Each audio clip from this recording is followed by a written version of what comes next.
The wind moved through the bare branches of the trees, carrying with it the chill of the approaching night. The earthy scent of damp soil mixed with the faint aroma of wood smoke drifting from a distant village, offering no real comfort. The dirt road beneath my feet was uneven and cracked, bearing the scars of harsh Romanian winters. Frost clung to the ground in patches, catching the last warm rays of a sinking sun. As the daylight faded, the sky transformed into soft shades of burnt orange and deep violet, while shadows stretched long across the empty fields. I was making my way back to my cabin, my arms heavy with firewood, when a sound broke the quiet, a soft, trembling whimper, almost lost in the wind. It was different from the calls of animals. It felt more vulnerable, mingling exhaustion with an unspoken plea. I paused, listening closely, and then caught sight of her out of the corner of my eye. A dog stood just off the road, partly hidden in the tall grass. She looked tense, her body gaunt, every breath revealing the sharp outlines of her ribs. Once perhaps white or golden, her coat was now caked with dirt and matted, clinging in patches to her fragile form. But it was her eyes that captured my attention, wide, unblinking, and filled with a longing far deeper than just hunger or fear. They seemed to reach out to me, silently pleading for help, even as she stayed rooted in place, caught between hope and instinct. At her feet, 3 tiny puppies curled up against the cold earth, their fur dirty and their little bodies visibly worn from hunger and fatigue. One of them let out a weak whine and nudged at her gently, as if trying to reassure themselves that she was still there, still fighting for them. Though their tiny ears flicked at her movement, they lacked the strength to lift their heads. I could see her front legs trembling as she stood, instinctively positioning herself between her puppies and me, her maternal instincts overpowering her frail body. For a brief moment, I stood there, rooted to the spot. I didn't consider myself an animal rescuer, nor had I ever encountered a situation like this before. There was something profound in the way she approached me, a clear sign of her choice to trust a stranger. In that moment, she set aside her instincts telling her to flee and instead came forward, seeking help. It wasn't merely hunger driving her. She had reached a point where options were non-existent. Time was not on her side. Stepping closer, I felt the chill in the air as I crouched down to appear smaller and less threatening. "Hey there, girl," I spoke softly, my voice blending with the wind. "It's all right. I promise I won't hurt you." She hesitated but remained in place, her ears back, torn between the instinct to survive and a glimmer of trust. Nearby, her puppies stirred slightly, their tiny bodies too weak to make any noise, their small bellies empty. As I scanned the area, the vastness of the land around us stood out, devoid of any signs of shelter or the journey that had brought them here. Just a stretch of cold ground under a darkening sky, and a mother who had used up her strength yet clung to her love for her young ones. A tight feeling settled in my chest. I wasn't quite sure what to do next, but one thing was clear: I couldn't just walk away. In that moment, the cold air held a palpable tension between us and the trembling figures before me. My breaths were slow and intentional, creating little clouds in the fading light as I continued inching closer. The mother dog, whom I would eventually name Mara, stood defensively, her ears flickering at every sound. Her golden brown eyes darted between me and her puppies, weighing whether I could be a source of help or yet another danger. The wind carried with it the smell of wet earth and something stale, the remnants of her desperate search for food.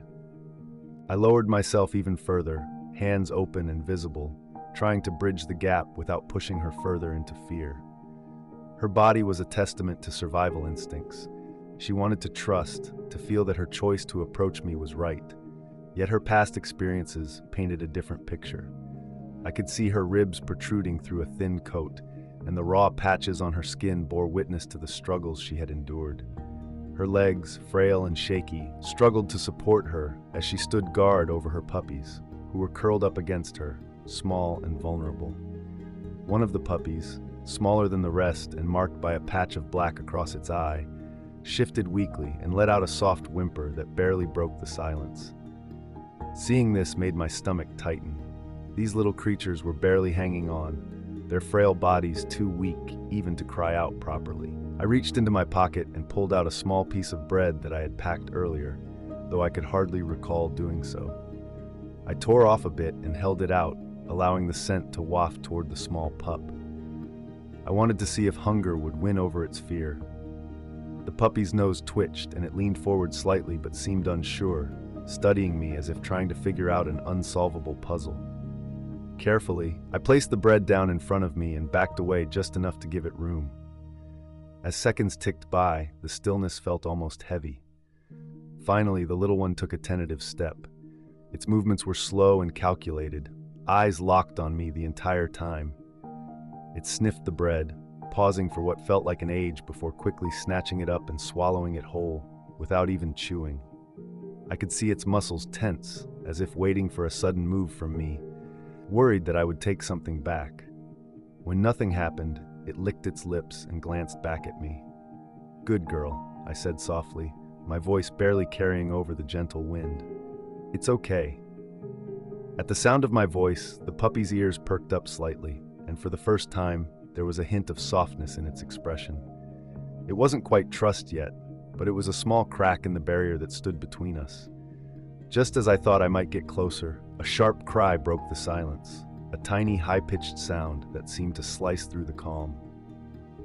Instantly, the pup spun around, stiffening as its protective instincts kicked in, as if someone had flipped a switch. A deep growl came from its throat, and its body lowered menacingly, teeth flashing just enough to remind me that, despite its frail appearance, this mother would defend her pups if necessary. I froze, raising my hands in a placating gesture. "Hey, it's all right, I understand," I said gently. My heart raced, but I stayed still. I realized what she was conveying. This rescue, if it could indeed be deemed such at this point, was not simply about offering food and hoping for trust in return. She was still a mother, a fierce protector, and if I wanted to help them, I would need to earn that trust and demonstrate my intentions in her fragile world. The sky was shifting to a deep blue, with the last bits of sunlight lingering on the horizon. The air felt sharper, indicating that night was approaching quickly. I realized this was a critical moment. They wouldn't last much longer out here. A sense of urgency filled my chest. I had come out seeking firewood, expecting nothing more than a quiet evening.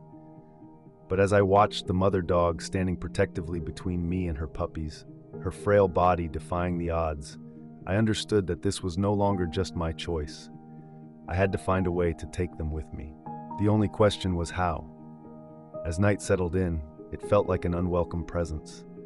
The countryside was enveloped in a biting chill that pierced through my jacket and stung my skin. The wind wasn't softened by daylight anymore. Instead, it carried an unsettling stillness that made the open fields feel even lonelier. Mara, the mother dog, remained in place, her thin frame tense, her gaze shifting between me and her puppies. She was caught between seeing me as a potential help or yet another threat. The little cry from one of her pups had unsettled the trust I'd tried to build just moments earlier, leaving us back at square one. I needed to devise a plan. There was no way I could leave them out here. The temperature was already dropping, and the puppies were too vulnerable to withstand the harshness of the night.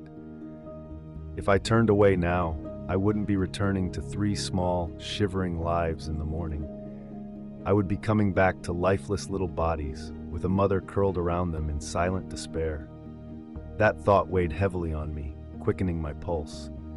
I crouched down again, moving slowly and deliberately to give her time to feel my calmness, to understand that I wasn't rushing her. My hand hovered over my bag, and I took out the last bit of dried sausage I had saved for myself, breaking it into small pieces and placing them on the ground before me.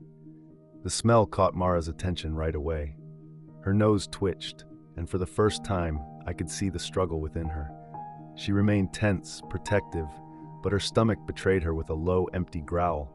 It was a sign of hunger, not a warning. She hesitated, then took a cautious step forward.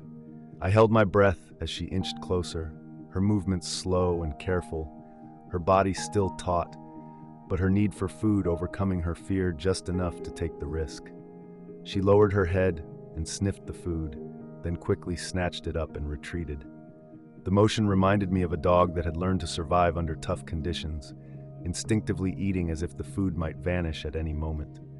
She swallowed quickly, her tongue darting out to clean the crumbs from her snout. Then her eyes returned to me, intense and watchful. I had to act carefully, yet time was not on our side. The air was getting colder by the moment, and the puppies were struggling to stay alive. Their small bodies pressed together, trembling, their breathing uneven. It was clear they were fading, succumbing to the cold and hunger. If I couldn't find a way to warm them up soon, all the food in the world wouldn't matter. Myra seemed to feel it too.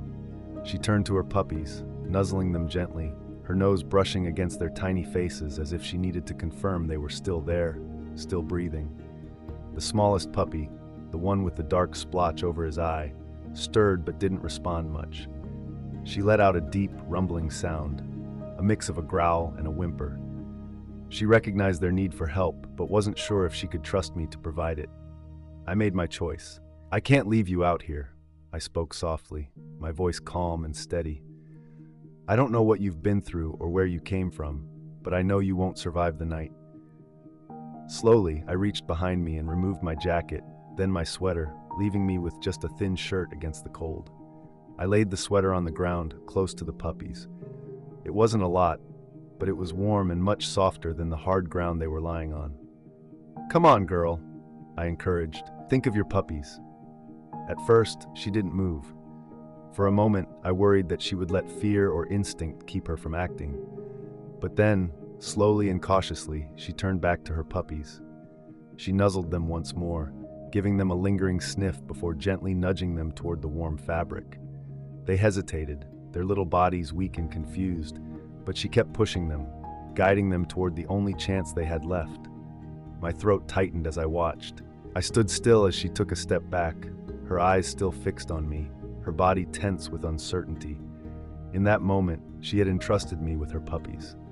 Not completely, not with certainty, but with a flicker of hope, or maybe just because there were no other options. I took a deep breath and reached for the puppies, gently wrapping them in my sweater, being careful not to move too quickly to avoid startling the smallest one. He barely responded, his little head resting against my arm. It was clear he was very weak. I glanced back at Mara, silently asking her to join me. "Come with me." She looked at me, her breaths deep and heavy, her body still resisting a choice that her heart had already begun to make. After a moment, she stepped forward slowly and cautiously, coming close enough for me to feel her warm breath on my skin. She didn't fully trust me, but she trusted me just enough. That was all I needed. I drew the puppies closer and stood up. "Let's go home." The walk back felt like a careful balancing act. Each step carried the burden of something delicate and uncertain. The puppies were tucked into my sweater, their small bodies barely moving, and Mara followed behind, her presence a steady shadow in the dark. She didn't walk beside me or lean in for comfort. She simply trailed me, her steps slow and unsure, like an animal torn between fear and duty. The cold air was worsening, cutting through my shirt now that the pups were wrapped in my sweater.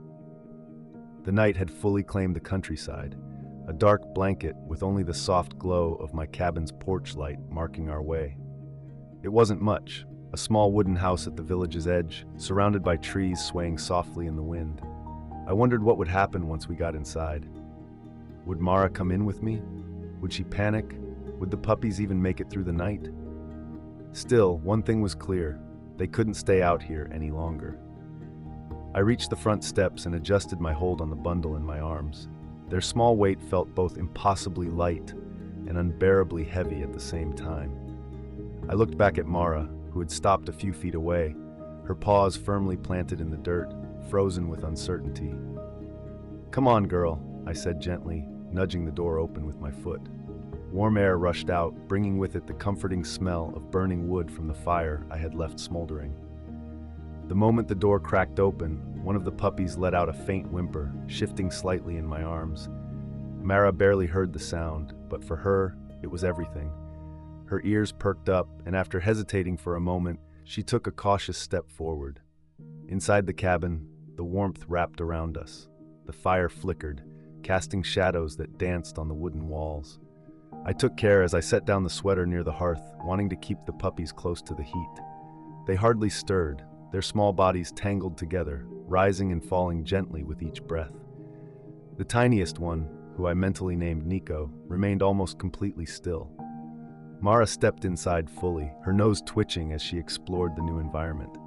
She didn't ease up. Instead, she moved around the room, breathing slowly, her ribs visibly pressed against her skin.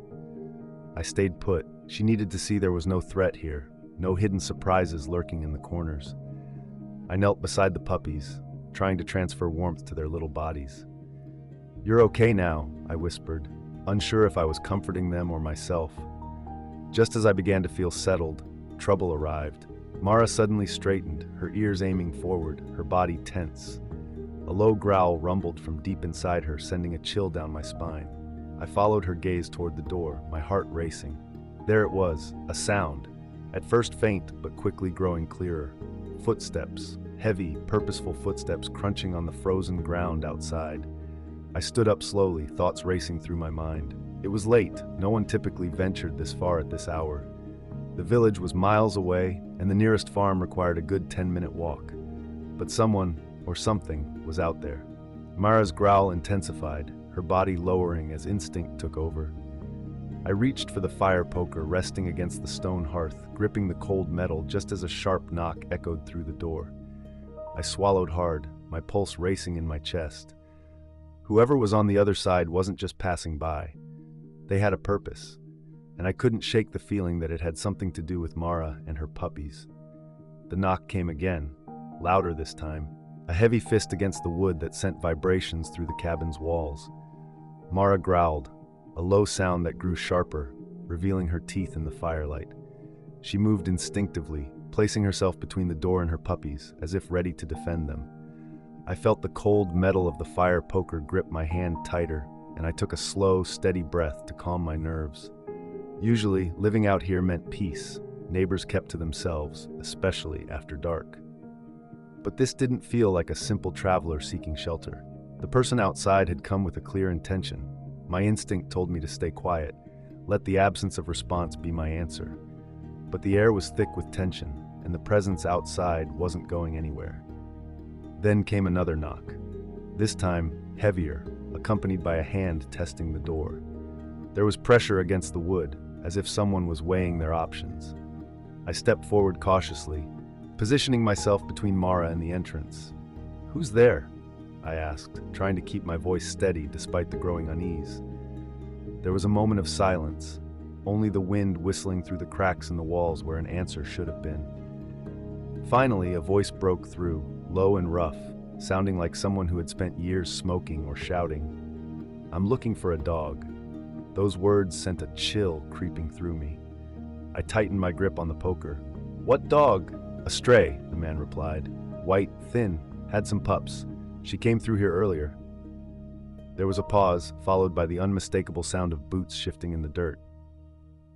"You seen her?" I quickly glanced at Mara. She was still, every muscle taut, her eyes locked on the door with an intensity that suggested she recognized the presence outside. It was clear she wanted no part of this. "I haven't seen anything," I said evenly. A long silence followed before the door handle rattled. My heart raced in my chest. This wasn't a simple request. This was someone weighing their options about forcing their way in. Mara let out a sharp snarl, sending a clear message. If they entered, she would not hold back. There was another pause, and then the man chuckled, a dark and humorless sound. "You might want to be careful," he said slowly and deliberately. "A dog like that's bad luck, brings problems, sometimes even worse than that." His words lingered, heavy with unspoken implications. Then, without another sound, the footsteps faded, crunching over the frozen ground as they disappeared into the darkness. I stood still, every sense heightened, listening intently. When the last sound faded away, I let out a breath I hadn't realized I was holding, feeling the tension in my chest. I stepped back slowly, lowering the fire poker but keeping a firm grip on it. My eyes turned to Mara, who remained frozen by the door, her ears perked up and her breathing shallow. The puppies were still nestled in my sweater, blissfully unaware of how close they were to danger. Crouching down beside Mara, I spoke softly. "Do you know who that was?" She didn't respond, but in the dim firelight, I noticed something new in her eyes. It wasn't just fear, it was something deeper, something that hinted this situation was about more than just survival. It was about finding a way out. The fire crackled, filling the quietness that had settled after the stranger's visit. Still, the warmth did little to banish the coldness creeping through me. I replayed the earlier moments, the knock, the voice, the way he tested the door. I had been so focused on protecting Mara and the puppies that I hadn't thought to consider her background. Now I couldn't help but wonder not only where she came from, but also what or who she was running from. Mara remained still, her alertness intact, her body tense. She was listening and waiting, and it was clear that whatever had happened between her and that man was far from resolved. I took a careful step closer, crouching to her level, mindful of the fragile trust we had built. "He wasn't just looking for any stray, was he?" I asked softly, knowing the weight of my words. Mara's golden eyes flickered towards me momentarily before she returned her gaze to the door, as if anticipating his return. The puppies stirred in the warmth of my sweater, making tiny, weak sounds. I gently stroked the fabric, feeling their fragile warmth.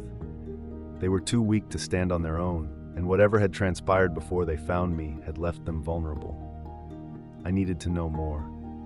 As I grabbed my coat and approached the door, I pressed my ear against the wood. Silence met me. I opened the door just a crack, letting in the chilly night air. My breath came out in faint clouds as I peered into the darkness. The porch was empty, and the dirt road stretched in both directions without a single footprint in sight. Still, I felt a nagging sense that he might be out there, watching and waiting. I closed the door firmly and locked it. Mara relaxed a bit at the sound, her tail moving slightly as if she understood the reassurance that came with it. I returned to the warmth of the fire, adding another log to the glowing embers. The flames danced, casting warm shades of gold and amber around the room. My thoughts raced as I considered what it meant for someone to be searching for Mara and her puppies. Clearly, she had once belonged to someone. But who was that person, and why had she been left in such dire circumstances? Starving, desperate, and nearly unable to stand. The fire crackled, breaking the stillness, and finally, Mara moved. She didn't come to me or approach the door. Instead, she went to her puppies. Gently, she sniffed each one, nudging them softly, ensuring they were still there and safe. Then, she settled down beside them, curling her body protectively around the tiny forms. She looked so tired. I sighed, running a hand through my hair. "I'm not sure what mess you found yourself in, but you're safe now, I promise," I said softly. She didn't look at me or respond, but she also didn't growl, which felt like a good sign, at least for now. As the fire dwindled and the night grew heavier, I couldn't shake the thought that this was just the start of something larger. That man hadn't been searching for Mara, he had been after her, and a feeling in my gut warned me that he wouldn't give up easily. The fire flickered low, the once bright flames reduced to glowing embers, casting soft shadows on the wooden walls. The night felt long and quiet, yet sleep continued to elude me. My thoughts remained tangled in everything that had unfolded. The stranger at my door, Mara's reaction, and the hidden story I still needed to piece together. Seated by the fire with my elbows resting on my knees, I watched Mara where she lay bundled around her puppies. At last, she had allowed herself to rest. Yet, even in sleep, she held on to a sense of vigilance. Her body stayed tense and her ears twitched at every slight noise. Her breaths were shallow, marked by exhaustion, but I was certain that if anything felt amiss, she would spring into action in the blink of an eye. I rubbed my face and took a deep breath. What was I going to do now? It wasn't just about taking in a stray dog anymore. I had found myself involved in something much bigger than I expected. The instant I opened my door and welcomed them in, I made a choice, even if I didn't fully understand it at the time. But was it the right choice? On one hand, I knew I should find them a safe place, perhaps a shelter in the next town. There were facilities equipped to care for them better than I could, places that wouldn't bring the danger of a man knocking at my door in the middle of the night, asking questions that hinted at threats I didn't want to think about. Yet, when I looked at Mara, peacefully resting and curling around her puppies, I felt a surge of connection. Even in sleep, she instinctively protected them, and it struck me that she had chosen to come to me. Out of all the places and people, she had trusted me, offering her most precious treasures in the world. Could I really walk away from them now? I glanced toward the door, my fingers tapping lightly on my knee. Keeping them meant facing some risk. That was clear. That man had been searching for them, and if he found them once, he could come back. And who knew how he would act the next time? But giving them up brought its own fears. It meant leaving them to an uncertain future, a world that had already let them down once. If I handed them over to a shelter, would Mara stay with her pups? Would she find a loving home? Or would she languish in a cage, waiting for someone who might never arrive? I was torn between two terrifying possibilities, keeping them and facing any fallout or letting them go and wondering about their fate forever. Suddenly, the smallest puppy moved under my sweater, its little body shifting in search of warmth. It was still weak, its breathing coming in fits and starts, but it was alive. They all were. I exhaled slowly. I wasn't ready to make a decision. At least, not yet. But one thing was clear. I couldn't let my fear drive me to abandon them. Not after all they had endured. I leaned back against the wall, gazing up at the wooden ceiling and listening to the silence. The time to decide would come soon, but for tonight, I would let them rest. For now, they were safe. The fire had dwindled, casting a soft glow that barely reached the corners of the cabin. The embers flickered, creating restless shadows on the walls, as if they were alive. Outside, night had settled in heavily, filled with an unshakable unease. This silence felt different, not the calm of a quiet countryside, but something tense, as if the air itself was waiting, holding its breath for what might come next. Mara had focused intently on the door for almost an hour, encircling her pups with her body. Every creak of the floorboards and every gust of wind pressing against the cabin walls made her ears twitch. She breathed in shallow, measured draws, clearly exhausted, yet unable to surrender to sleep. Even in the stillness, her golden eyes darted toward the windows, as if she anticipated a hidden threat just beyond the glass. The tension in her body spoke volumes, a language I was beginning to grasp. I adjusted my position in the chair, feeling the weight of the evening settling deeper on my chest. My earlier encounter with those men lingered in my mind like a shadow, refusing to fade away. The way one man spoke, his words dripping with implied danger, kept nagging at me. They hadn't just been searching for any stray dog, they were specifically after her. The fire crackled softly, the wood shifting as it settled, sending tiny embers spiraling into the dim light. I reached for my mug, my fingers wrapping around the cool ceramic. The tea had gone cold, robbed of its warmth by the air around it. Not that it mattered, I wasn't in the mood to drink. My thoughts were racing elsewhere, piecing together the fragments of information I had, trying to make sense of them. Mara shifted beside me, drawing my attention. She no longer gazed at the door. Instead, her eyes were fixed on me, her head tilted slightly. There was a cautious intensity in her stare, steady and unwavering. In the low light, I noticed the sharp lines of her face more clearly, the way her ribs showed through her thinning fur, a testament to the struggles she had faced. Yet what caught my eye the most was the intelligence in her expression. It conveyed much more than mere instinct. It hinted at a depth of understanding that resonated within her. She seemed to understand much more than I realized, and as I looked at her, it felt like she wanted to share something important. Gently, I inched closer, extending my hand just enough for her to choose if she wanted to come nearer. She paused, her gaze fixed on my fingers, and I noticed her ears flick back slightly. After a moment of hesitation, she leaned forward. Her cool nose touched my skin, a brief but intentional contact. It was the first time she had taken that step, crossing the line from her usual reserved demeanor. While it didn't mean she fully trusted me, it certainly was a start. As she moved again, I caught sight of something, a wound along her ribs, hidden beneath her dirty fur. Seeing it sparked a slow, unsettling realization in me. The scabbing indicated that it wasn't new, yet it wasn't healed either, with raw edges still faintly red, suggesting the healing was just beginning. This injury wasn't caused by a tussle with another animal or an accident. It bore marks of something done on purpose. A blade, perhaps, an injury meant to harm but not to kill. I took a slow, deep breath, feeling the weight of understanding settle. The pieces of the puzzle were clicking into place. She hadn't simply run away, she had escaped. This thought hung in the air, heavy and unsettling.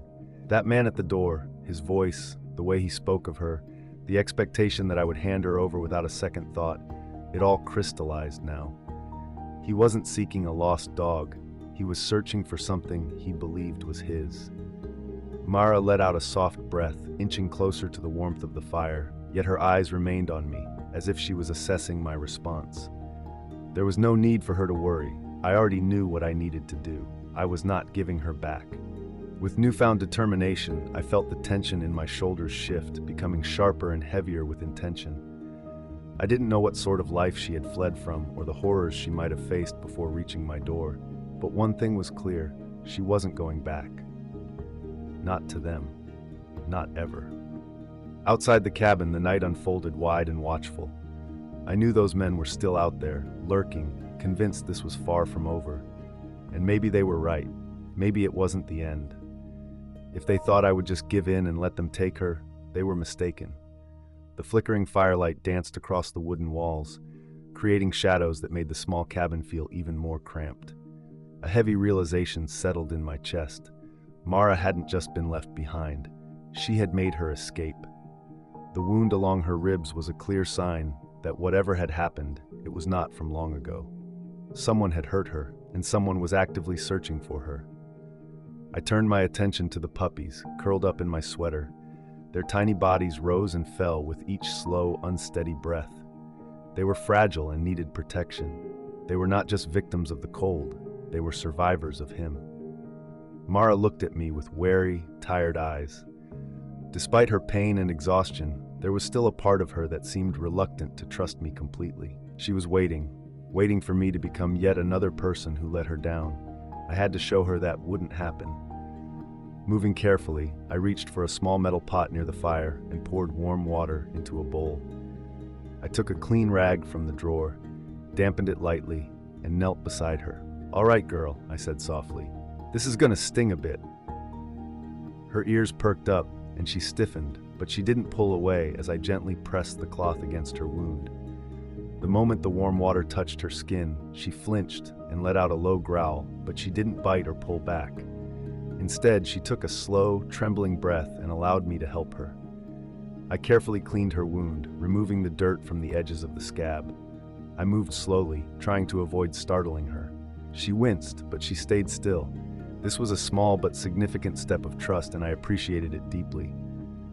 When I finished, I grabbed a piece of leftover sausage, breaking off a small bit and holding it out to her. "You're tougher than you seem," I said, keeping my tone light. "I think you deserve this." She hesitated for a moment. Then, with deliberate movements, she leaned forward and took the food from my palm, swallowing it quickly and licking her lips. A smile crept onto my face. That felt like real progress. I sat back, relieved, and stretched my sore shoulders.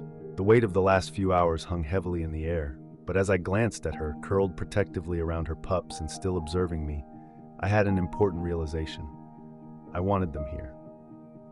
It wasn't out of duty or obligation. A part of me genuinely needed them, just as they needed me. After spending so long in solitude, with only the quiet countryside for company, I felt something shift.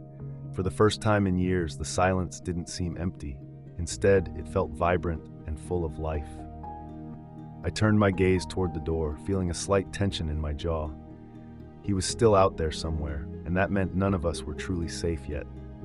Unsure of my next steps, one thing was clear: I wasn't giving her back. Morning arrived slowly, dragging in with the cold air like a heavy weight. I hadn't really slept. Even as fatigue settled over me, my mind remained restless, replaying the previous night. His knock, the careful way he spoke, and the unmistakable threat lurking in his words. "You might want to be careful. A dog like that brings problems." It felt less like a warning and more like a promise. Mara shifted near the fire, still curled around her pups, but there wasn't any true rest in her posture. Her ears flicked at every creak of the cabin and every shadow beyond the walls, a sign of her instincts keeping her in a constant state of being on guard. She had spent too long just surviving, waiting for danger to strike. Trusting that this situation would be any different felt impossible. The firelight was barely holding on, growing dimmer as the chill of the morning crept in, the frost outside refusing to relent. I put on my coat and stepped out onto the porch, exhaling a cloud of fog into the frigid air. The silence around me was unnerving, almost too still, raising the hair on the back of my neck. My boots crunched against the frost-covered ground as I scanned the land around me, and a sense of unease settled deep in my stomach. That's when I noticed them. Fresh footprints. They appeared to come from the tree line at the edge of my property, stopping just a few feet from the porch before veering back. Someone had been here, watching, waiting, deciding their next move.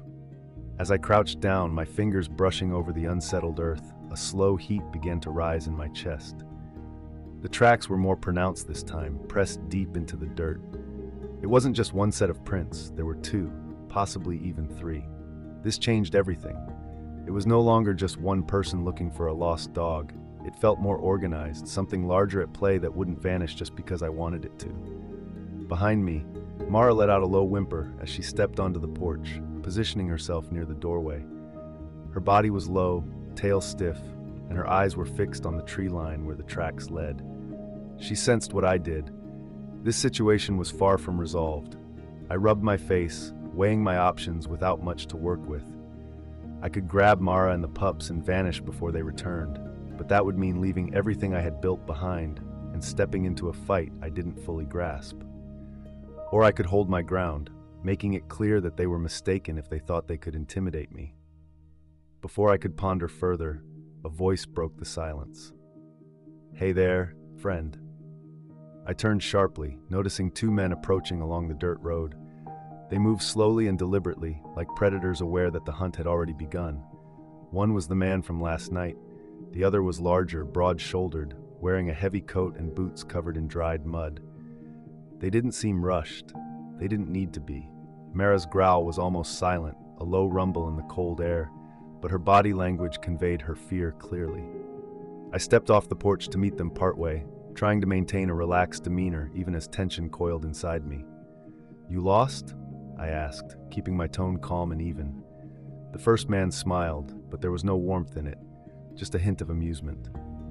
"Nah, just thought I'd check in. See if you remembered anything about that dog I was asking about." His gaze drifted to my cabin, lingering long enough for me to catch his implication. "Seems like you've got company." I maintained a neutral expression. "Found some strays last night. They were in pretty bad shape." "That's so?" His lips curled slightly, though his eyes remained devoid of genuine amusement. The second man, the stockier one, chuckled softly, his voice gravely. "Strays, huh? That's funny. We lost one recently, and she had pups too." His tone was measured, almost cautious, as if he were gauging my reaction. The air around us grew tense, and I felt a chill settle in. I tilted my head a bit, meeting his gaze. "Is that so?" The first man stepped closer, almost imperceptibly, his movements deliberate and calm. He wasn't being outright aggressive yet, but there was an unmistakable pressure. "Yeah, she's a special dog to us. We wouldn't want her to end up with the wrong people." Mara let out a low growl, shifting her position slightly. She stood protectively in front of the cabin, her focus clearly on her pups. The second man glanced at her, then redirected his gaze to me, his expression darkening just a bit. "What if we took a look, just to ensure she's not the one we're missing?" This was the moment, the test. They weren't merely asking, they were trying to see if I would back down. I took a deep breath and adjusted my stance slightly, showing I wouldn't be easily moved. "That's not gonna happen," I replied, my voice steady. "If you're looking for your dog, you might want to check the shelter in town." For a brief moment, I saw a flicker in the first man's eyes, not anger, but something colder, a calculation. Then he shook his head and let out a slow chuckle. "Shame," he said quietly. "Really is." The stocky man pulled back slightly, slipping his hands into his coat pockets. His face was difficult to read. "Guess we'll be seeing you around." They turned away, walking back the way they came, their boots crunching on the hard ground. I remained rooted in place, watching them until they vanished behind the trees, waiting for the quiet to settle back in. Only then did I let out a slow breath. Mara stayed alert behind me, her ears pinned back and her breaths fast and shallow, her body still tense with fear. She wasn't just reacting to anyone, she was scared of them. And at that moment, it was clear. They were not finished. As dusk began to settle in, the sky darkened gradually, the last bits of daylight fading beneath thick clouds that loomed over the landscape like a heavy blanket. waiting. The fire in the hearth provided a cozy warmth, casting a soft glow on the wooden walls. Yet, despite the comfort, a tight knot formed in my chest. I couldn't stop thinking about the earlier encounter, replaying the way those men had looked at me and how carefully they had spoken. They had no intention of leaving. Mara sat by the fire, but she wasn't relaxed. Her ears twitched at the faintest sounds, and her golden brown eyes darted to the door whenever the wind rustled outside. She curled around the pups, her breathing steady yet alert. I knew her mind was racing through the same worries as mine. She had faced fear far longer than I had, and she could sense when danger lingered. I rose from my chair and moved to the small window beside the door. Outside lay a deep darkness, with the only light coming from the distant glow of the village across the hills. My land felt isolated, far enough that no one could hear trouble brewing and open enough to leave anyone exposed. A chill settled in my stomach as I gazed into the shadows beneath the trees, and then I caught a glimpse of something. A flicker of movement caught my eye. It wasn't the wind or an animal. It was a shape, then another. They were back.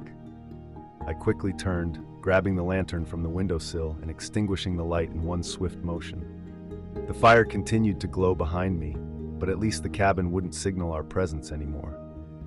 Mara sensed the change and lifted her head, her body tensing under the weight of my unease. "Stay here," I whispered, even though I knew she wouldn't comprehend my words. She didn't need to understand. She felt the shift in my demeanor, saw my muscles tighten as I prepared to move toward the door with controlled, deliberate steps. The wind picked up outside, whistling through the trees, but it couldn't drown out the sound of footsteps. They weren't trying to be loud, but they weren't hiding either. They wanted me to know they had returned. I reached for the fire poker beside the hearth, gripping the cold iron handle. It wasn't much, but it gave me a sense of steadiness amid the pounding of my heart. Then I heard it. A hand on the doorknob. I tightened my jaw, every muscle in my body tensing as the handle turned, the slow scrape of metal ringing out in the silence. The door didn't open. They were trying to figure out if I was really inside. Testing the lock, Mara let out a low growl that resonated through the wooden floor, causing the little pups beneath her to stir but not wake. Then I heard his voice, the same man from earlier. "Come on now," he said, his tone smooth and casual, like he was just asking to borrow a cup of sugar. "No need to make this difficult." I stayed silent. There was another knock, harder this time. This wasn't a test. It was a demand. "You've got something that doesn't belong to you," he continued, his voice dripping with a slow, creeping amusement. "I thought I'd stop by and give you a chance to make things right. No harm done." I clenched my jaw. This wasn't about making things right. It was about power and control. A twisted game where he expected me to back down, like most people probably did when they faced something bigger and scarier than themselves. But I wasn't like most people. The silence stretched on, thick and heavy, but I stayed put. Then, without warning, the door rattled. A hard kick. Not enough to break it down, but enough to deliver a message. Mara was now on her feet, standing protectively over the pups, her lips curling back in a fierce display, her body trembling with anger. I tightened my grip on the fire poker, my heart racing. Another kick came, harder this time. The old wood groaned and the hinges rattled against the frame. "Open the door, boy. Don't make us do this the hard way," he warned, his voice low and tight with menace. I let out a slow, measured breath, feeling the tension in my grip as my knuckles began to ache. The hard way was exactly what they wanted, a fight, an excuse to remind me of who was really in control. Another thud sounded. Mara snarled, a deeper, more primal sound that seemed to resonate in my bones. I knew she would fight if they got inside, but she was hurt. She wouldn't stand a chance against them. In that moment, I realized I couldn't let them inside. I made my choice. I quickly grabbed the shotgun from its place against the far wall. It wasn't loaded and hadn't even been cleaned in months, but they didn't need to know that. I pulled back the bolt, the metal ringing out loudly in the quiet. The outside fell silent.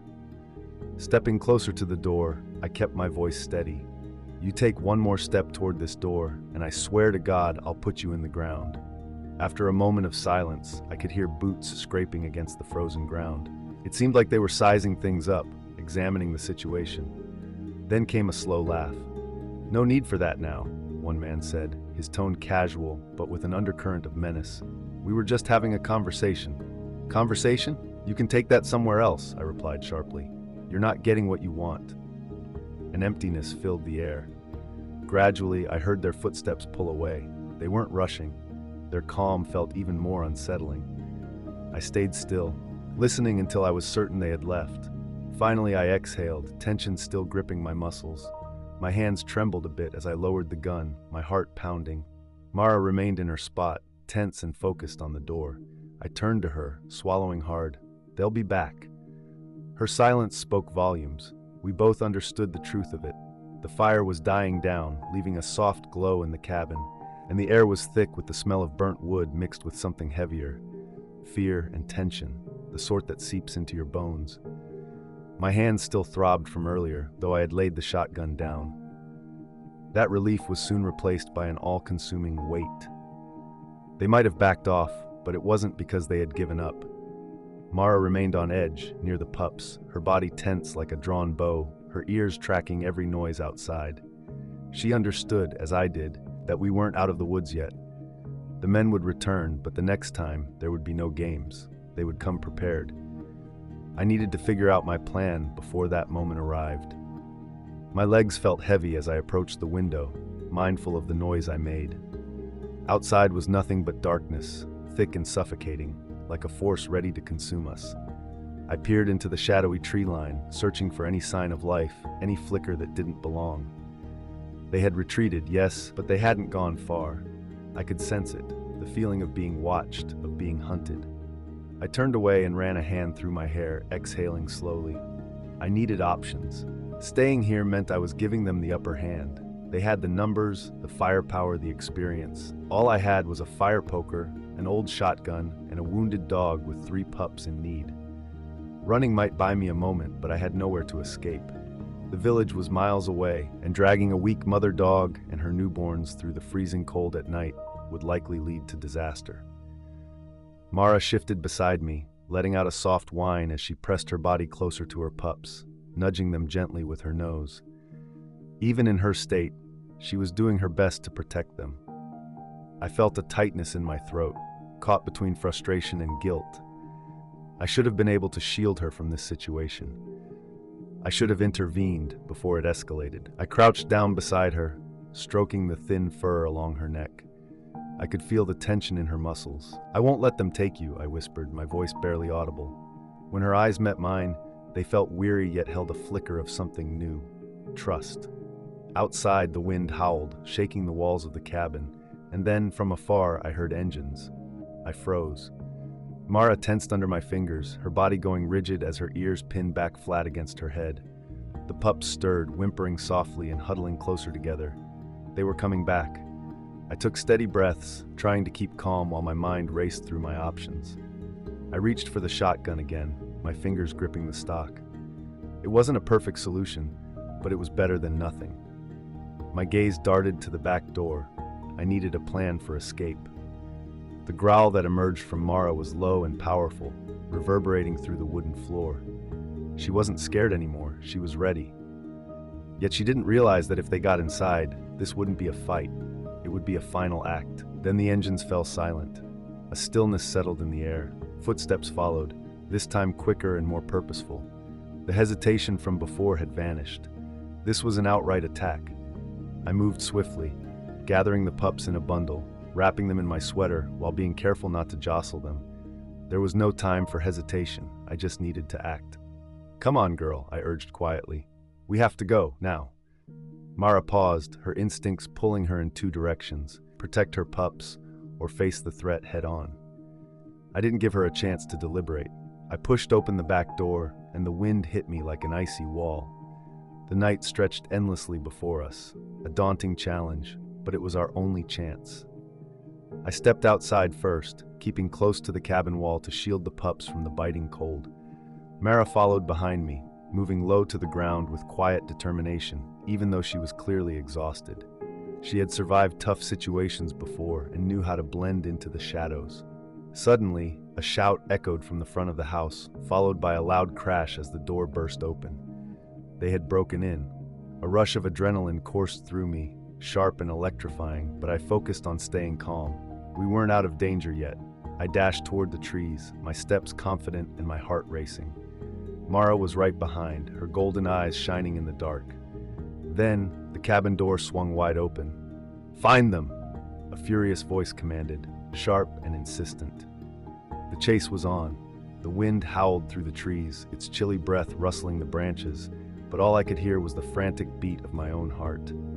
My chest burned as I ran, clutching the bundled pups tightly against me. Their small bodies provided what little warmth they could. Mara followed closely, her weakened form displaying a fierce willpower. Her paws barely made a sound on the icy ground. We had to stay ahead, stay hidden, and not stop. Behind us, the voices grew louder. Footsteps thundered on the ground, boots crunching over frost-covered leaves. They were getting closer. "Fan out!" one yelled, his voice sharp with urgency. She couldn't have gotten far. I pressed on, my mind racing as I scanned the area ahead. The forest was thick, but my cabin was near open fields, which meant we wouldn't have solid cover for long. If they had flashlights, they'd spot us easily. If they had weapons, we wouldn't stand a chance. Mara stumbled for a moment, her steps faltering, but she refused to slow down. I knew she would push herself to the edge before letting them take her pups. Yet, she was running on fumes. She didn't have the strength left for this. I made a quick decision. Turning sharply to the right, I spotted an old hunting shack in the distance, its structure leaning and worn with age. It wasn't ideal, but it could provide some shelter. I gritted my teeth and urged my legs to move faster, calling out softly enough for Mara to hear. "This way." Without hesitation, she trusted me completely and followed my lead. The shack came into view, its door hanging on by a couple of rusted hinges. I pushed it open with my shoulder and stepped inside, pressing my back against the wall. I switched the pups to one arm so I could grab a fire poker with the other. Mara moved in right behind me, crouching low, her chest rising and falling rapidly. The air was thick with the musty scent of damp wood and dust, and the warped floor told stories of years without care. I knew this wouldn't hold them off for long. Through the gaps in the wooden boards, I noticed movement. Flickers from flashlights danced in the dark, their beams stretching long against the trees. They were searching, moving in quickly. I held my breath, sinking deeper into the shadows. Mara was steady beside me, her golden eyes fixed on the approaching figures, her body tense and ready for whatever might happen. The pups nestled against my chest, their soft whimpers almost drowned out by the quiet of the night. In such silence, even the faintest sound felt dangerous. Then a voice broke through the stillness, just outside the shack. "Do you see anything?" There was a brief pause before another, deeper voice responded with frustration. "No, but she's close. I can feel it." I tightened my grip on the fire poker, feeling the tension in my knuckles. A shadow passed in front of the doorway, and a flashlight beam swept across the entrance. They were right there. Mara let out the faintest growl I had ever heard, a barely audible warning. My heart raced. If they stepped inside, there would be no escaping. It would come down to a fight. Then, unexpectedly, something shifted. A sharp whistle echoed through the trees, one of the men calling for a retreat. "Forget it," he shouted. "We'll wait until morning. She can't run forever." There was another pause, followed by the sound of footsteps retreating, boots crunching on the ground as they moved away. I stayed frozen, not daring to breathe, just listening. 5 seconds. 10, 20. Finally, silence settled in. My chest felt tight from holding still, from the weight that stretched longer than necessary. My fingers grew numb against the fire poker. Though my heart still thundered, I gradually loosened my grip. Mara let out a sharp breath, her body relaxing just a bit as fatigue washed over her. Yet she remained alert, unwilling to drop her guard now after fighting so hard. I shifted the pups, allowing them to snuggle closer, my body still alive with adrenaline. "We can't stay here," I said quietly, my voice barely cutting through the wind. Mara turned to look at me, and for the first time, I noticed something different in her eyes. It wasn't just trust or fear, it was understanding. She recognized what I did. This wasn't finished. The night loomed around us, stretching endlessly and casting a heavy stillness over the world. The wind had calmed, and the trees stopped their rustling, yet the weight of our recent experience felt almost suffocating. I breathed slowly, taking in the silence. The men were gone, for now. Still, I understood that they would likely return. Mara lay close, curled protectively around the pups. Her breathing was slow and steady, but she wasn't asleep. I could see her ears twitching at even the faintest sound, her golden eyes half closed but watchful. She was waiting, just like I was. I ran a hand through my hair and leaned back against the wooden wall of the shack. We couldn't keep running indefinitely. If we remained in the wild, hiding from threats, eventually something would find us, be it the cold, hunger, or the men who showed no signs of giving up.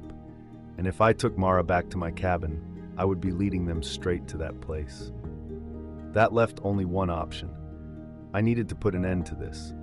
As if sensing my thoughts, Mara lifted her head slightly, her tired gaze meeting mine. Maybe she understood.